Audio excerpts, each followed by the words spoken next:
Hey y'all, what's happening? Chinese here, also known as China L. Colston, actress and independent filmmaker here in Brooklyn. Um, Download my film Sweet Thing, download my film Dark Seed, buy a Sweet Thing t-shirts, go to my website, ChinaLColston.com, ChinaLColston.com. So I was curious, so I posed some questions to men in my circle, some of the men in my circle. Everybody didn't respond. Fine, we'll move on. To the ones who did respond, the question is, do you think it is instinct or learned behavior to pursue women, to protect women and children,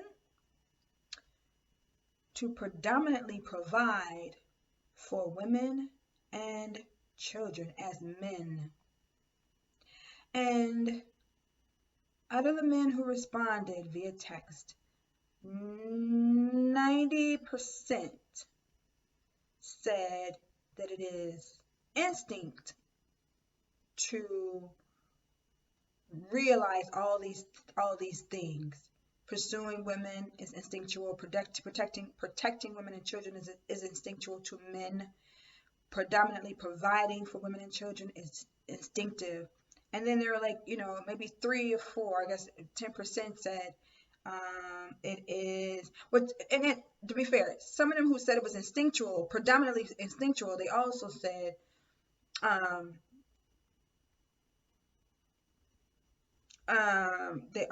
sorry, somebody's texting me.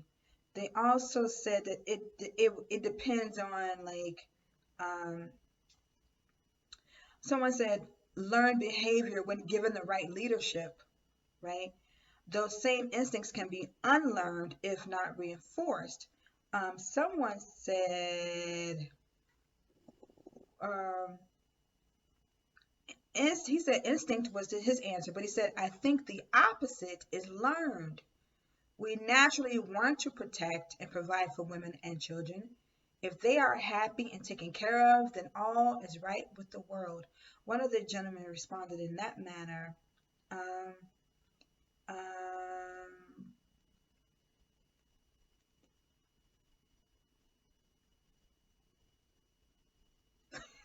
I, some of these responses are funny. So I also, and some men say, sometimes it's just learned behavior. I asked this, and all the men in my circle that I asked are black men. Some are Black Americans, some are West Indian, some are whatever. Um, and then I also asked the same men. Um, some said it was environmental. It's learned. You see men, either fathers or uncles or grandfathers, or elders in your community, being providers and protectors and pursuing women, so they follow suit. Someone just responded, nurture versus nature has been debated for over 100 years, but as more Black women have taken on the role of head of the household, male children have been taken care of by a woman their entire lives. That plays a big part in their development. Lions, put a lion icon, lions are born with the desire to hunt. But in order to be an effective hunter, older males must teach him to hunt, right? He just texted me this. Great. Sorry, y'all. Thank you. So this gentleman is suggesting it is learned behavior. This is also interesting to me. Now, I think, okay, so to me, instinct is like if I hit my hand on fire, I'm going shit, right? If I bump my toe, if somebody hit me, I'm gonna hit them back. That's just it's just instinct. Like I don't have to learn that from anybody to hit somebody back who hits me for no reason or for a reason. I don't have to learn to say ouch if I hit my toe, if I burn my hand. That's just instinct. I think let me see. I think it's instinct to, when you sneeze, to cover your mouth. I don't think it's learned. I think you just, I don't know. Maybe that's not a good example, but and so I went on to ask them, would they embrace their lady or girlfriends proposing to them? And one gentleman responded, I can't see myself with a woman that would make a choice like that. This is hilarious to me. That is so freaking funny. However, another gentleman, several other gentlemen said they would be fine with it. They're totally fine with it. Some men said they would be okay. They're not sure. They can't imagine. They can't imagine doing that. But it would be weird to them. I'm reading some of the text now. It's so funny. Yeah. So I also asked them, would they mind their women proposing to them? And they say, yeah, they would be okay with that. And some of them said they would hope they would beat her to the punch. They would ask her first. I would never fucking propose to a man. Never do that shit. No way. No way. And I like the companionship of a man. I like being in the company of a man, conversing with a man, us learning from one another, us adding joy to one another's life. But no way in heaven will I propose to a man. No, no, we're not doing that over here in these streets. And then someone said that it's honesty should not be caged in gender roles. He said in traditional cultures, eastward, I guess some cultures, right? You can't speak for all cultures. The women make it known to males who have proven they have developed into men that they are available as wives. But that is not asking the men to marry them. That's different. In fact, he said the men earn that right. In the West, it's the opposite, as most things culturally play out to be. What matters is West or East, the relationship works. I guess he's like, it doesn't matter if a woman proposed to him. Some men are like, hell no. And some men are like, it's fine. But I also asked the gentleman,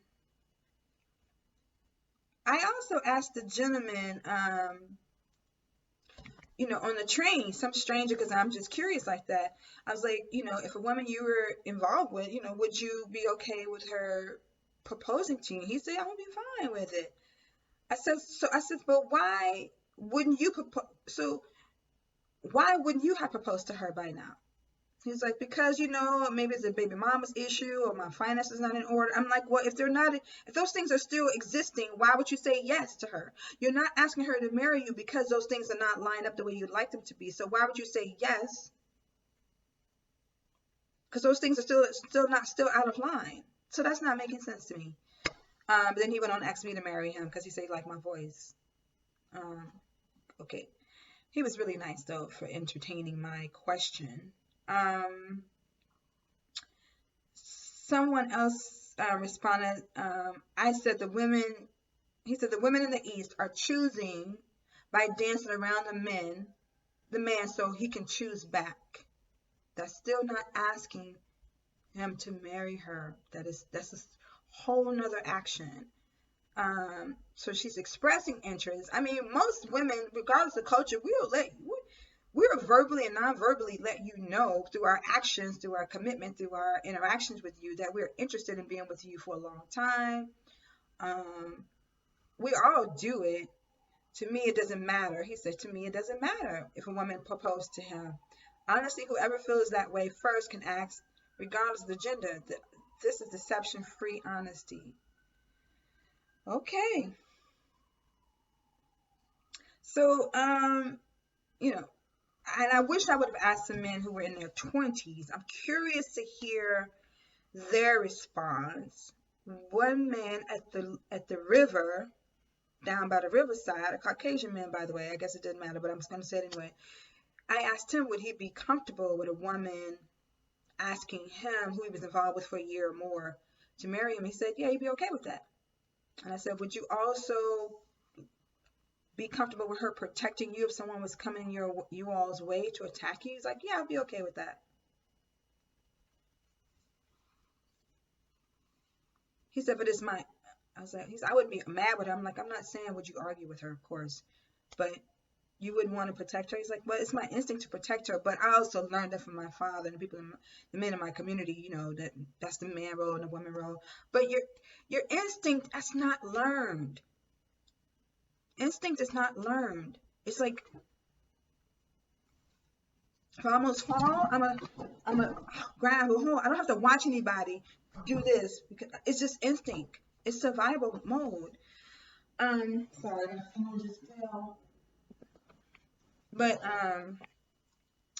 this is very interesting. Some of the men in my circle, I never thought they would say yes. I would be totally at peace with a woman proposing to me, getting on her knee. Or they didn't say get on her knee, but that's generally how it's done in the West, at least, and I think now some places in the East, in the North and the South. Yeah, this is okay. So, I wanted to read something, an article that I downloaded. Hold on, folks. So, manhood 3 P's, the 3 P's of manhood. According to this is written March, uploaded on the internet, updated September 15, 2020, originally March 2014. Let's see, the 3 P's, protect, the 3 P's of manhood in review. Protect, it says, the essence of protection is the need to establish and define, the essence of protection is the need to establish and defend boundaries. Boundaries create a sense of identity and trust. Should that line be crossed, men will spring into action. Men are called on to guard the perimeter between danger and safety, protecting tribe and family from predators, human enemies, and natural disasters. A man adds to his individual honor by developing and demonstrating prowess in the protector role. At the same time, he bolsters his community's reputation for strength as well, as the tribe's overall reputation serves as a form of protection in and of itself, functioning as a deterrent to attack.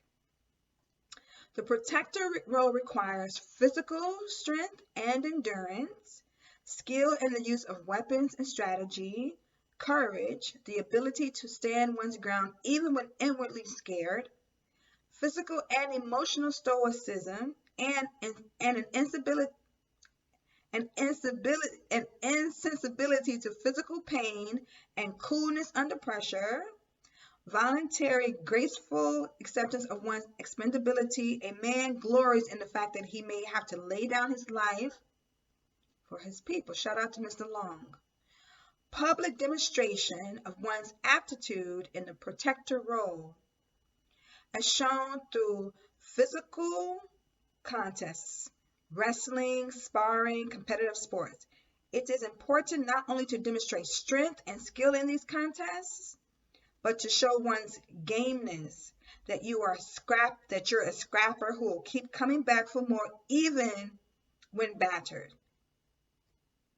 When men were historically given this role, men have on average greater physical strength than women. I said on average, folks, relax. Wombs are more valuable than sperm. Let's say that again. Wombs of a woman, of a female, are more valuable than sperm. Now we know that mankind does not exist without the marriage of the womb and the sperm, right? Fine. Procreate. The imperative to procreate essentially requires that a man act as a pursuer of a woman, successfully impregnate her, and thus create a large and vigorous family that expands his lineage as much as possible. The procreator role requires acting as the initiator in the seduction courtship of women, virility and potency, the ability to get it up, the ability to sexually satisfy a woman. This word is really tricky, y'all. Fecundity. Fecundity is F-E-C-U F-U-C-U-N-D-I-T-I. F-E-C-U-N-D-I-T-Y. Fecundity. And having as many children as possible. Why men are historically given this role? Why men are historically given this role? I can't say the word testosterone. Higher testosterone and thus sexual drive. Ability to have numerous children and higher desire to spread his seed or to impregnate, fertilize her seed, in fact. Shout out to Cynthia G, who distinguished that. Provide. The essence of provision is the ability to tame nature, to turn chaos into order, to take the raw materials of life and transform them into something of value. It involves purposive construction. Love that word, I don't know. Commanding and assertive action that adds something measurable to society's store. Hunting is the provisioning function par excellence, for it involves all the manly attributes: physical strength, mastery of tools, discipline and determination, initiative, etc. And it is a creative act that parallels battle, sport, and sex. The provider role requires contributing the lion's share of sustenance to one's tribe or family. Like about 70-30% split between husband and wife across times and culture. Okay, this is not me, I'm reading this from an article. Resourcefulness. Provider resourcefulness. Cleverness, the ability to maneuver around obstacles, come up with creative solutions to problems, turn scarce resources into something of value. Becoming self-reliant. Again, the provider role requires that he becomes self-reliant. Dependency is seen as shameful in a man. Becoming self-reliant. Dependency is seen as shameful in a man, not a male, because a man cannot be fully autonomous and provide for others if he is still dependent on his childhood family for care. It is seen as especially important to become independent of one's mother. Let me say that again. It is seen as especially important to become independent of one's mother. The provider role requires the man being generous with his community. A man who does well for himself is expected to give back to his community. Why were men historically given this role? Greater physical strength than women. Hunting can be strenuous. Why were men historically given this role? More expendable than women. Hunting could be fatal, right? Why were men historically given this role of provider? Because requiring journeying far from home, it would have been difficult for pregnant, nursing mothers and mothers with small children to undertake lengthy, arduous trips.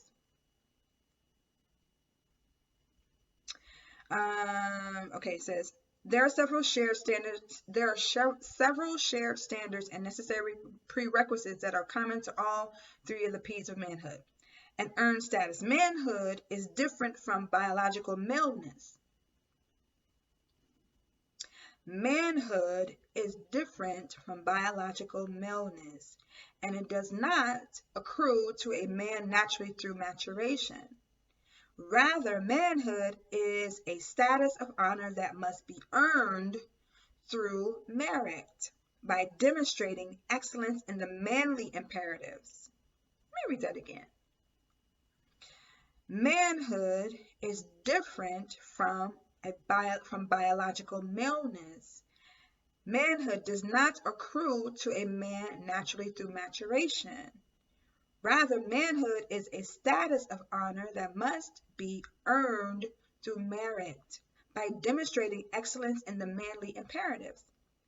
It says autonomy. Autonomy involves the absolute freedom of movement, a mobility of action. It means being able to make your own decisions, call your own shots, create your own goals, set your own pace, carve your own path.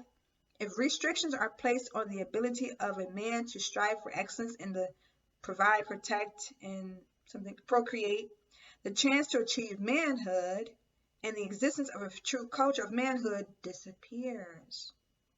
Energy. A man, not a male, is expected to overcome passivity, to always be up and doing, and to ceaselessly strive to achieve.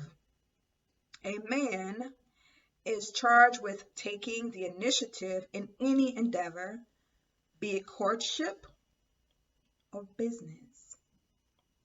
A man is charged with taking the initiative in any endeavor, be it courtship or business.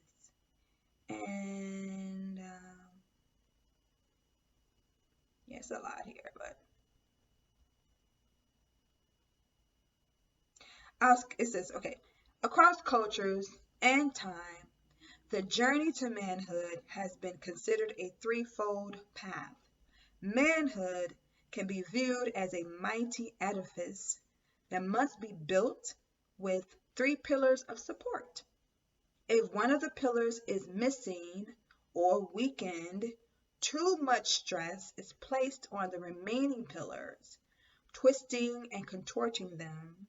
For example, in a time where most men aren't called upon to be protectors and may have an unsatisfying, uncreative job, the procreator pillar, at least the sex part of it, in brackets, can seem the only remaining way to demonstrate one's manhood.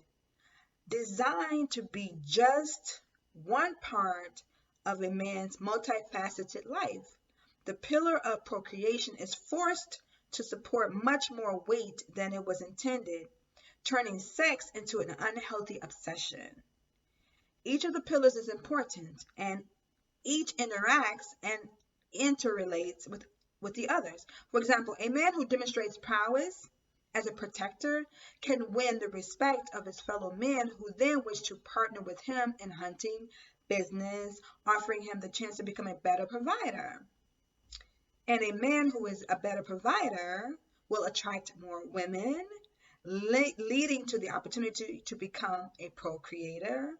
The pillars cannot be completely separated either. A man will not be considered manly if he says a fathers a brood, a progeny,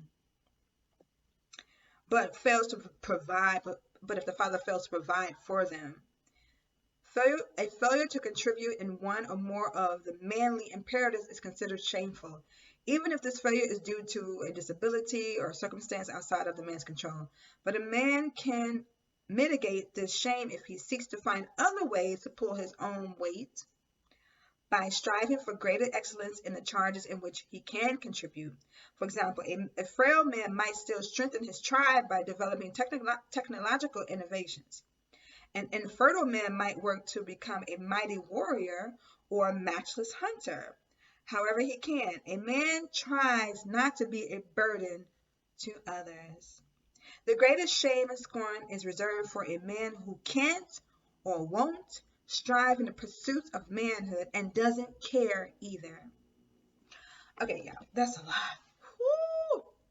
So y'all, please tell me your thoughts about this video. I know that I did a lot of reading, but I didn't want to base it on just China L. Colson's opinion because I'm very opinionated, as y'all know.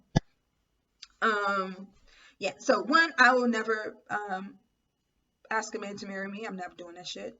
But again, some men are at peace with that. They're fine with that, you know. They don't feel emasculated. Some men are like, no, we're not for that. And if anybody see this video, please comment below. Don't be scared. Let me know your answer to the questions. Do you think it's instinct or learned behavior to pursue women, to protect women and children, and to predominantly provide for women and children? And also, would you be at peace if a woman you were dating for a year or more proposed to you? Would you feel emasculated? Would you feel like, no, that's cool, even though you didn't ask her? Let me know your thoughts, y'all. Peace. Chinese.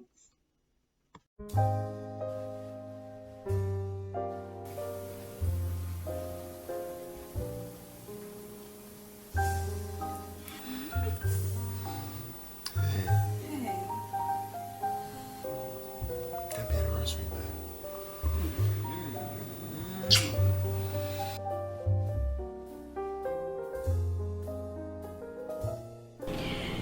Mr. Wilmington, it is a privilege to be your wife this day and the days ahead.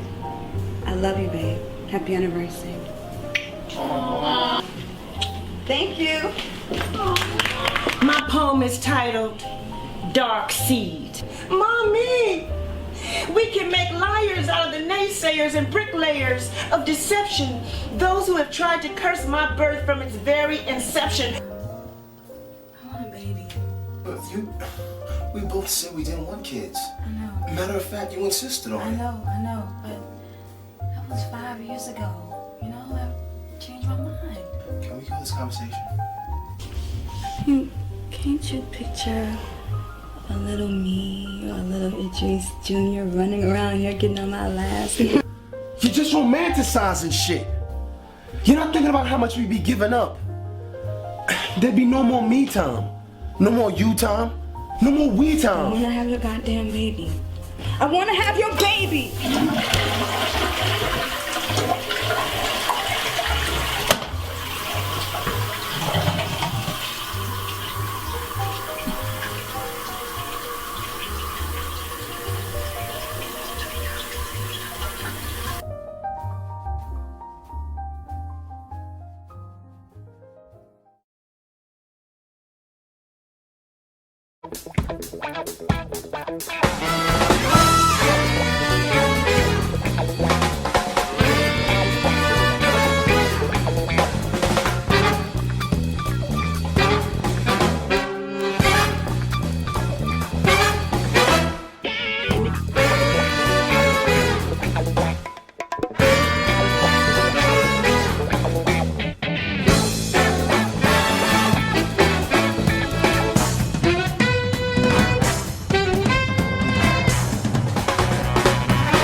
Sweet thing is you.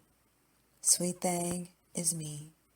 Sweet thing is our presence, the way we move, the way we talk, the way we sway, the way we smile, the way we show up, our voice, the bounce in our step, our swag, the way we laugh, the way we leave our sweet presence in the presence of others. Sweet thing is funky. Sweet thing is sassy. Sweet thing is soft. Sweet thing is gentle. Sweet thing is powerful. Sweet thing is resilient. Sweet thing is fun. Sweet thing is spunky. Sweet thing is unique. Sweet thing is you. Sweet thing is the way you walk and talk and your swag. It's a mood. It's a feeling. It's all of us. Get your Sweet Thing t-shirt at ChinaLColston.com. Thank you. Bye, sugar.